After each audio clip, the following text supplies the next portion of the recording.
Hi everyone. I don't have any health updates today. I just want to talk a little bit about why I talk about any of this at all.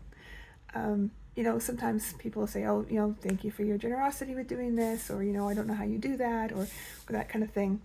And so sometimes I wonder, why do I do this? Um, I know at first it was because first that PSA that I first did, like March 1st, when I first wrote something about it, and just saying, I thought it was just my mid 40s. I thought maybe it was my mental illness coming back, like my depression, or just, perimenopause. And I didn't take it seriously enough, and I didn't get into the doctor fast enough, right? And I'm glad that I made that message. But then it's kind of like, well, why have I continued to talk about it? I know when I first talked to like my, principal and vice principal at the school, and I remember them like thinking like they wouldn't have done that. They wouldn't have told everyone at school like I wanted to. And thinking about that, and most people wouldn't, right? And why did I want to? And I think it's because I've always had this association between keeping things secret and shame. Is if there's, if I'm not telling somebody something like that, like deliberately keeping that fact, then it's because I'm somehow ashamed of it. I don't know. I think sometimes we can be ashamed of illness, right? I know with having had a background in mental illness, that's definitely a thing. And I've been glad to normalize depression and anxiety for other people. And I like to think that cancer doesn't have the same degree of shame, but I think there's still something there, right? Where people, don't want everyone to know or don't want to tell.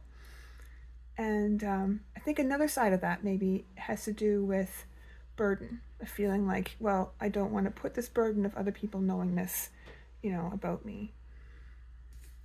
But then I thought about it, and I realized that I would want to know if my friend or like college buddy or acquaintance or colleague was sick with cancer or something else. I would want to know, and I would want to be sending them good intentions or prayers or whatever you might call it. I would feel better than not knowing or finding out later, that they went through that and maybe even passed away, or, that they had this struggle and didn't tell people. So I guess I believe in community. I remember saying, like, we're not meant to walk through life alone. So I guess this is what not walking through life alone looks like when you're the sick person, is choosing to be open about it. That choice might work out better for someone like me than for somebody else. Maybe I just have a little bit more capacity to sort through kind of the things that people might respond with, right? That it doesn't bother me if somebody says something that's kind of silly, or like, the kind of cliches that people say. It doesn't really bother me. Sometimes I think it's funny, and I understand that it's coming from a place of wanting good for me, in a place of like fear or not understanding on their part too sometimes.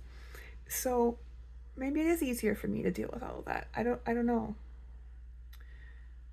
I think another reason that I've continued to talk about this is that, um, like, I used to be a teacher, and I haven't actually taught school for 15 years, but then I was an instructional designer, and I was still doing some teaching kind of in there, and then I became a counselor, and I think those are all kind of like, I was still teaching basically, right? And so I miss that. And I mean, I think I probably overteach to my poor children because that's all there is left to teach. So I think maybe these videos fulfill that for me. That I'm hoping that somebody's getting something useful out of that. And it's certainly fun for me to think that they might be, or to, to offer them something. A lot of people my age, we've known someone who's had breast cancer. Maybe not, maybe we haven't known too many other people that have any other kinds of cancer. And so we have only a small kind of scope of like an idea of what cancer might look like. And I think every time that we hear someone's cancer story or witness it, I think it gives us a little bit more context so that, if someone closer to us gets it or if we get it, maybe it will be a little less scary. That's what I'm hoping. And, you know, I also think that some of the ways that I'm dealing with it might be helpful or might not be helpful, but you can see that by whatever I tell, and you can make that choice for yourself of, boy, I wouldn't do it the way Janet did it. I'm going to do it differently if it happens to me. Or I did like that thing. Maybe I'll remember that. That kind of thing. I think it's interesting that throughout my life, having had a history of depression, for example, and some other hardships, I had developed some strategies or just coping mechanisms or whatever. I had done some things that, as this whole past year has gone by, I've realized that I've been drawing from those different parts of my past to support myself now. Whether it was maybe doing some expressive art, or it was, using acceptance and commitment therapy, or it was different things that I've done come from different parts of my, education or just survival or whatever. And I realized I actually had more resilience than I ever thought I did. And I think maybe I'm uniquely positioned to be dealing with this with my children and with all of this. So maybe there's something to take from that or not. I don't know. But I guess I'm getting some sense of purpose in talking about it. And if any of you enjoy listening to it, I'm grateful.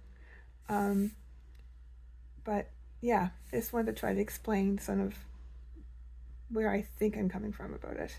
I'm not looking for praise. I'm not looking for attention. I'm just hoping that I could be helping somebody, I guess. And at least I get to pretend that I am, and that feels good. Anyway, I will talk to you again soon. Bye-bye.